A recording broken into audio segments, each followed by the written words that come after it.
Bayangin, kalian jadi cakep mendadak. Fans ngejar-ngejar kalian sampai kalian gak bisa napas. Terus ada kepiting tua yang jualan tiket buat megang kalian. Dan harganya 1/4 juta rupiah. Yap, ini beneran kejadian di Bikini Bottom. Dan aku bakal udah kekikiran Tuan Crab yang udah gak ada obatnya. Berapa sih uang yang dihasilin dari megang Squidward? Nah, di episode The Two Face of Squidward, kita dikasih lihat sisi tergelap kapitalisme versi Bikini Bottom. Squidward yang biasanya kelemar-kelemar, tiba-tiba jadi mas-mas glowing cuma gara-gara dihantam sama SpongeBob. Dari sini, bencana atau cuan buat Tuan Crab dimulai. Jadi, ceritanya SpongeBob gak sengaja bikin Squidward babak belur. Hal ini ngebuat dia harus dibawa ke rumah sakit dan melakukan operasi.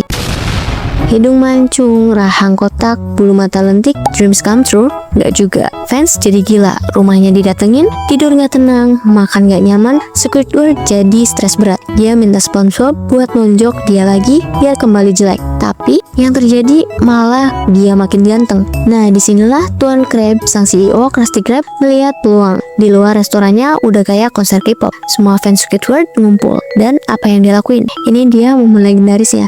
Tuan Crab meneriakkan harga untuk memegang Squidward. Berapa sih harga yang dipatok untuk megang Squidward? Harganya yaitu $14,80. Jika dirupiahkan,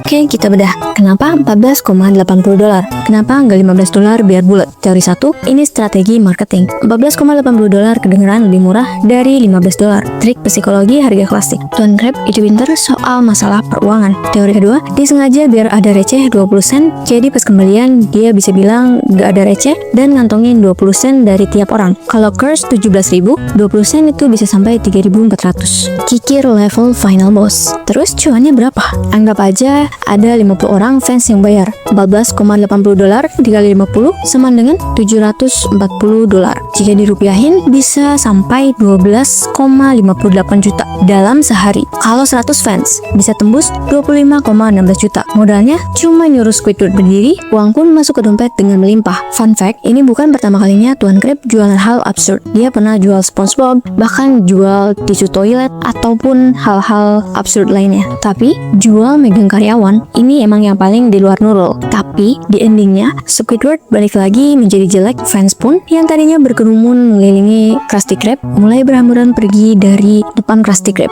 Bisnis Tuan Crab pun hangus hanya dalam beberapa detik. Jadi pelajaran dari episode ini apa sih? Pertama, cakep itu nggak selalu enak, bisa bikin kalian nggak tenang. Dua, di mana ada keramaian, di situ ada Tuan Crab bawa kalkulator. Menurut kalian worth it nggak sih bayar segitu? Atau kalian mending buat beli Krabby Patty 25 biji? Kalau kalian suka video ini, jangan lupa like, subscribe, dan nyalain lonceng untuk video-video menarik lainnya. Sampai jumpa di pembahasan berikutnya.